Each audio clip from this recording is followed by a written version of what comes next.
bahagia. Jangan lupa untuk selalu mematuhi protokol kesehatan dengan menerapkan 3M dimanapun kalian berada. Memakai masker, mencuci tangan, dan menjaga jarak.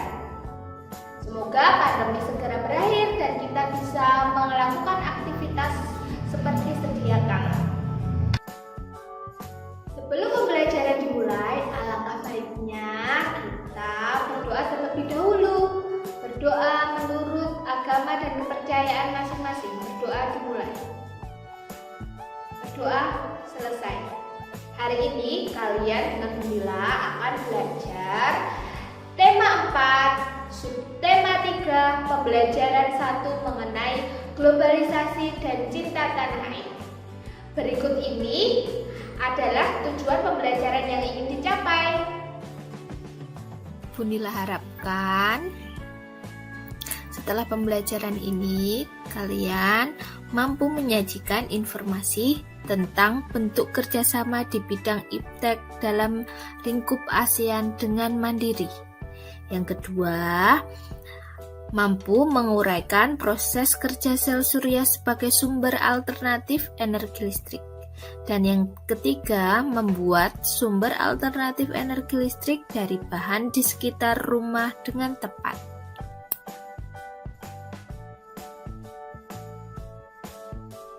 Anak-anak, pada pembelajaran yang lalu kita sudah belajar mengenai globalisasi. Apakah kalian ingat apa itu globalisasi?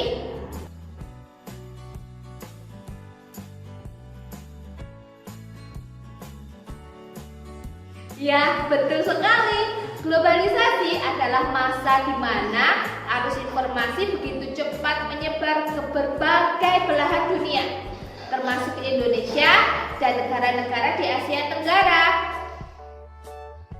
Salah satu bentuk pengaruh globalisasi yaitu berkembangnya ilmu pengetahuan dan teknologi. Hal ini akhirnya melahirkan kerjasama regional antara negara-negara ASEAN untuk memajukan ilmu pengetahuan dan teknologi. Anak-anak, apakah kalian tahu bentuk kerjasama antar negara ASEAN di bidang teknologi? Jika belum, mari kita simak bersama-sama penjelasan dari Bunila. Berikut ini adalah beberapa bentuk kerjasama negara-negara Asia Tenggara di bidang ilmu pengetahuan dan teknologi di era globalisasi. Bentuk kerjasama yang pertama adalah ASEAN COSTI atau Committee on Science, Technology and Innovation. ASEAN COSTI ini didirikan pada tahun 1978.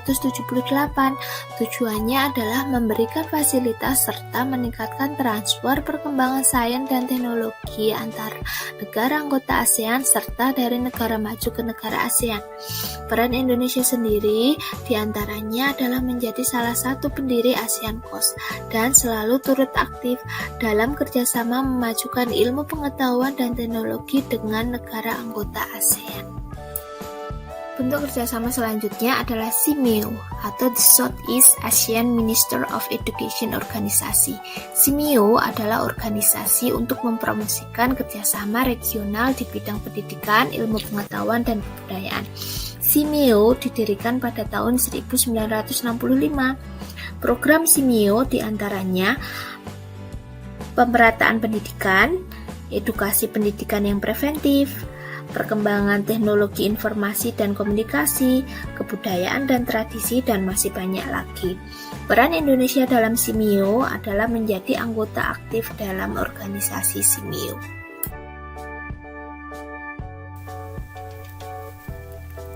Bentuk kerjasama lainnya dalam memajukan ilmu pengetahuan dan teknologi di negara ASEAN diantaranya yaitu mendirikan Solar Academy pertama di Asia Tenggara yang berada di Indonesia untuk pendidikan dan pelatihan tenaga surya. Selain itu, melakukan pertukaran pelajar dan guru antar negara ASEAN untuk memajukan pendidikan di negara-negara ASEAN.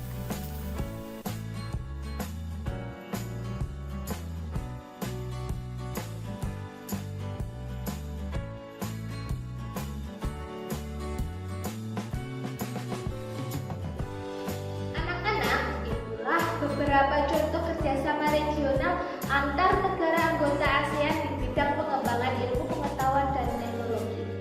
Tugas kalian di rumah adalah mencari peran Indonesia dalam hubungan kerjasama antar negara ASEAN di bidang ilmu pengetahuan dan teknologi. Kalian boleh mencari tugas kalian tersebut di berbagai sumber yang kalian punya. Boleh di buku paket maupun mencarinya di internet. Di era globalisasi ini, makin banyak teknologi canggih yang ditemukan. Hampir seluruh penemuan tersebut menggunakan energi, khususnya listrik.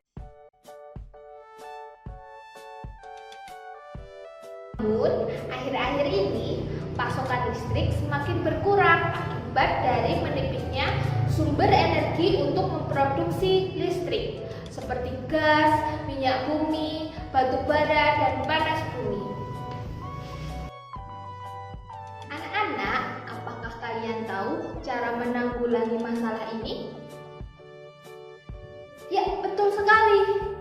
Salah satu cara yang dapat kita lakukan adalah mencari sumber energi alternatif yang bersih, aman, bebas polusi, dan selalu tersedia tanpa batas.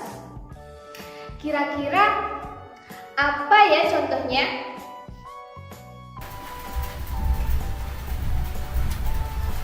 Betul sekali anak-anak, salah satu bentuk energi alternatif untuk menanggulangi masalah tersebut adalah menggunakan sel surya atau panel surya.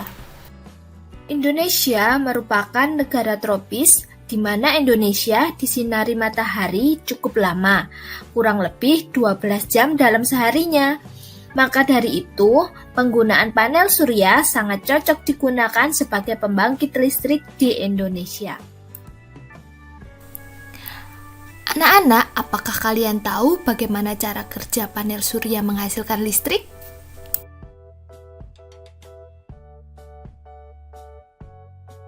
Secara sederhananya, matahari membiaskan cahayanya, kemudian cahaya tersebut akan diterima oleh panel surya melalui sel-sel surya, sehingga menghasilkan tegangan listrik direct current atau sejajar. Peristiwa ini dinamakan fotovoltaik. Kemudian arus DC tersebut akan tersimpan pada baterai dan mengisi daya baterai hingga penuh. Akan tetapi listrik tersebut belum bisa dipakai dalam peralatan rumah tangga dikarenakan peralatan rumah tangga rentan dari arus listrik DC. Lantas, bagaimanakah cara mengubah arus listrik DC menjadi AC? Untuk mengubahnya, maka diperlukan alat yang dinamakan konverter, di mana konverter ini akan mengubah arus DC ke arus AC atau arus bolak-balik. Sehingga, listrik yang dihasilkan oleh panel surya tadi bisa digunakan untuk kebutuhan energi listrik di rumah kita. Anak-anak, itulah pengertian dan prinsip kerja dari sel surya. Tidak harus sel surya saja yang bisa digunakan sebagai sumber energi alternatif. Ada banyak sekali sumber energi alternatif yang bisa kita gunakan. Ada biogas, biomasa, PLTA, PLTS, dan masih banyak lagi. Bahkan kita juga bisa membuatnya sendiri di rumah menggunakan bahan-bahan yang ada di sekitar kita. Kali ini Bunila akan melakukan percobaan membuat sumber alternatif energi listrik dengan bahan-bahan yang ada di sekitar kita. Simak baik-baik. Nah, alat dan bahan yang perlu kalian siapkan yaitu jeruk nipis. Boleh jeruk nipis, boleh jeruk lemon, boleh juga kentang, boleh singkong, boleh tomat. Nah, yang Bunila siapkan kali ini adalah memakai jeruk nipis. Jumlahnya tergantung besar kecilnya dari jeruk nipisnya. Semakin kecil jeruk nipisnya berarti yang diperlukan jumlahnya semakin banyak. Karena Bunila pakai yang jeruk nipis yang besar atau jeruk lemon seperti ini, Bunila hanya butuh 3. Lalu bahan yang harus kalian siapkan adalah kabel. Kabelnya jangan lupa sudah dipasangi penjepit buaya. Jumlah kabel disesuaikan dengan jumlah dari banyaknya jeruk nipis atau lemon yang kalian gunakan. Bahan yang ketiga yaitu koin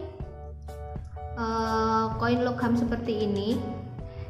Yang harus kalian perhatikan yaitu koinnya berupa kuningan seperti ini. Lalu yang keempat adalah paku. Paku ini akan berfungsi sebagai kutub negatif dan koin ini nanti akan berfungsi sebagai kutub positif. Dan yang terakhir adalah lampu LED. Oke, setelah bahan dan alat sudah siap, kita akan memulai percobaannya. Langkah pertama yang harus kalian lakukan adalah memasang atau merangkai koin dan pakunya ke jeruk nipisnya. Seperti ini, ditusukkan ke jeruk nipisnya. Terus koinnya, cara memasangkannya kalian sobek sedikit bagian jeruk nipisnya, bisa menggunakan cutter atau pisau. Terus masukkan koinnya, pasangkan semuanya kepada bagian jeruk nipis yang kalian punya.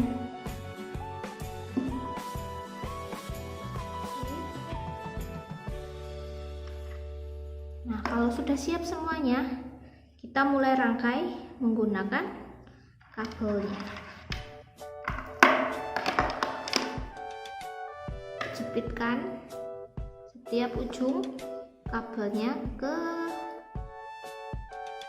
koin dan pakunya. Jika ujung yang pertama dijepitkan ke paku, maka ujung lainnya harus dijepitkan ke koin di jeruk lainnya.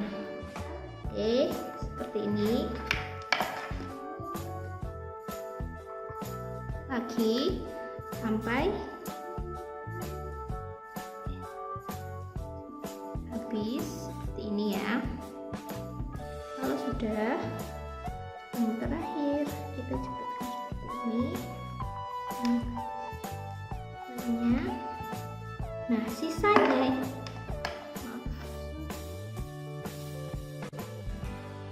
sisanya digunakan untuk menjepitkan lampu LED.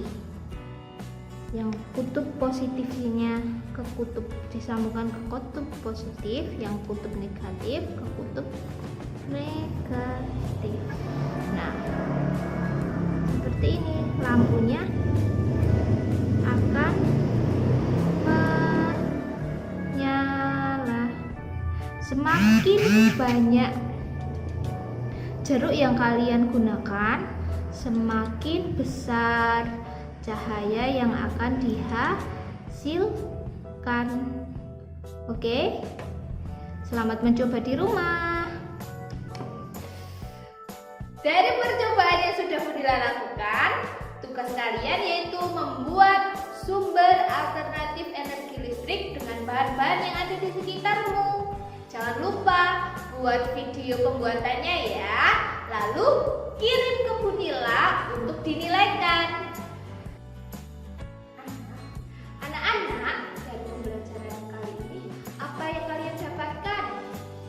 Iya, betul sekali.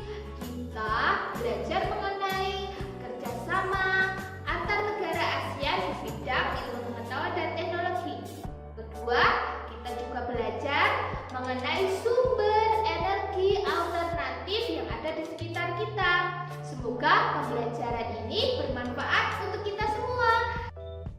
Cukup sekian belajar kita hari ini. Sampai jumpa lagi dengan Budila di pembelajaran berikutnya. Tetap semangat belajar di mana saja, kapan saja kalian luar biasa.